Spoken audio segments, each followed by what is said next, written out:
ও লক্ষণী রাক্ষসী, তোর জন্য, শুধু তোর জন্য আমার পোলাটা বিদেশে মরে গেছে।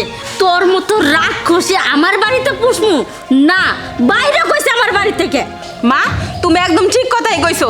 এই যে ছোট লোকের বাচ্চা, তুই আমার ভাইরে পটিয়া মটিয়া এবারে বউ হয়ে আইছস। আমার ভাই দূর প্রবাসে গাদার খাটনি খাইটা তোরে টাকা দিত, সেই টাকা দিয়ে তুই আমোদ ফুর্তি করতি, রঙের রঙের কাপড় চোপড় পরতি। এত আমোদ ফুর্তি তোর করতে গাহে? হ্যাঁ, আগে তো খাইতে ভিক্ষা কইরা, এখন তো আইছস জমিদারের বাড়ি, আর আইসা তুই এরকম ভাব নিয়ে বইছস। মা ওরে ঘর ধাক্কা দিয়ে বাড়ি থেকে বের করে দাও। Right right, loss loss loss, সবই লস। আমি আগেই বলেছিলাম এ বিয়ে যেন না হয়। হ্যাঁ, আরে মেয়ে সুন্দর আছে, তাতে কি হয়েছে? এই সুন্দর দিয়ে পানি খাবো না কে? সুন্দর আছে বেশ ভালো কথা, আমি অন্য জায়গায় বিয়ে করালে আমার ছেলেকে অনেক টাকা যৌতুক পাইতাম, আর আমার ছেলের পিছনে কত টাকা খরচা হয়েছে হ্যাঁ তা তো জানলে না। হ্যাঁ, আজকে আমার ছেলেও মারা গেছে, এদিক দিয়েও লস, যৌতুকের টাকা পেলাম না, এদিক দিয়েও লস, সব কিছু আমার লস। আহা, দাঁড়িয়ে না থেকে বাড়ি থেকে দেখা দিয়ে বের করে দাও না, আমি বলতে নেই। বাবা মা, আমি এই প্রেগনেন্ট অবস্থায় কোথায় যাব?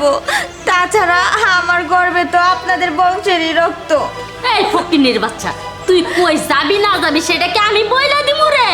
হ্যাঁ, আর বংশের রক্তের কথা কইতেছস, এই বংশের রক্ত আমার লাগবে না, যা বাকি মা ভালোই হয়েছে, আপুরটারে বাড়ির থেকে বিদায় করছি, এখন আর কোনো ঝামেলা থাকবো না।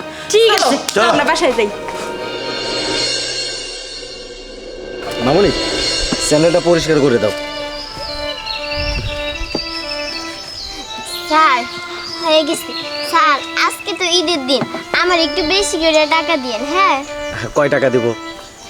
স্যার এমনিতে তো 20 টাকা, আজকে একটু 30 টাকা দেন। আচ্ছা ঠিক আছে। কি রে মা, আজকে ঈদের দিন কি তোর কাম করতে হইব? মা তোর লেগে শ্যামাই রাঁধছি, শ্যামাই খাবি না? হ মা, সেমাই তো খামুই, চলো তাইলে। নাও টাকাটা নাও। শিশির, তুমি? আমি কি স্বপ্ন দেখতেছি নাকি? বেঈমান প্রতারক, তোমার এই অবস্থা কেন? ও বুঝতে পেরেছি, পাপ করেছো তো পাপের শাস্তি ভোগ করছো না? শিশির, তুমি এসব কি বলতেছো? আমি পাপ করছি মানে? কি পাপ করছি আমি? কি পাপ করছো তুমি বোঝো নয়? তুমি আমাকে রেখে অন্য পরপুরুষের হাত ধরে তুমি চলে আসছো। আরে ভালোবাসতাম তোমাকে আমি, আর তুমি ভালোবাসার নামে প্রতিনিয়ত আমার সাথে প্রতারণা করে গেছো। তুমি একটা বেঈমান। না শিশির, তোমাকে ভুল বোঝানো হয়েছে। আমি কারো হাত ধরে পালিয়ে যাইনি। আমার গর্ভে যে সন্তান ছিল, সেই সন্তানইও। আমার সন্তান? কি কি বলছো তুমি? শিশির, বাড়ির সবাই তো বলেছিল তুমি মারা গিয়েছো। জানো, আমাকে ঘাট ধাক্কা দিয়ে বের করে দিয়েছে। আমাকে বলেছে তোমার মৃত্যুর জন্য নাকি আমি দায়ী। আমার এই সন্তানটার কথাও ভাবে না একবারও। আর এই সন্তানটা যখন জন্ম দেই আমি, অনেক কষ্ট হয়েছিল, কারণ রাস্তায় রাস্তায় পড়েছিলাম। আমার তো কোথাও যাওয়ার জায়গা ছিল না, কোথায় যাব কি করব কিছু ভেবে পাইনি আমি। আর আমার সন্তানটাকে এত বড় করেছি, আজকে আমার সন্তান মুচি। কার জন্য বলো? আর এই সব কিছুর দায় তোমার ফ্যামিলি।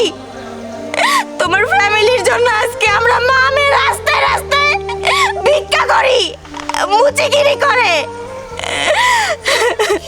মিথ্যা, মিথ্যা বলা হয়েছে আমাকে। এত বড় মিথ্যা আমাকে বলেছে। তুমি জানো না, আমাকে বলা হয়েছিল তুমি অন্য একটা ছেলের সাথে পরকীয়া করে তার হাত ধরে চলে গেছো। খুব কষ্ট পেয়েছিলাম, কিন্তু এত বড় প্রতারণা হয়েছে আমার সাথে। আমি যদি জানতাম, কখনোই এত বড় সর্বনাশ আমি হতে দিতাম না। আমি বিদেশ থেকে আসার পথে আমি অ্যাক্সিডেন্ট করি। আমি চেয়েছিলাম তোমাদেরকে সারপ্রাইজ দিব।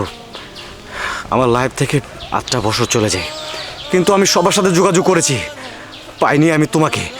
আমি যখনই আমার বাবা মাকে বলেছি তিশা কোথায়, সবাই একই কথা বলেছে, তুমি চলে গেছো। কিন্তু না, তোমাকে তাড়িয়ে দিচ্ছে।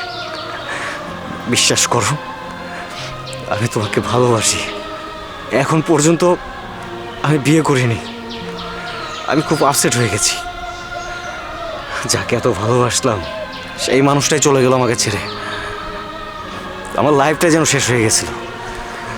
আমি যেহেতু এসে গেছি, এখন আর কোনো সমস্যা নেই। মা, বুকে বাবা জানো, আমি না খুব শখ করেছি, মার কাছে অনেক জিদ করেছি যে আমি আমার বাবাকে দেখব, কিন্তু আজকে আমি আমার বাবাকে দেখতে পারছি। তুমি আমার বাবা, তাই না? আমি তোর বাবা।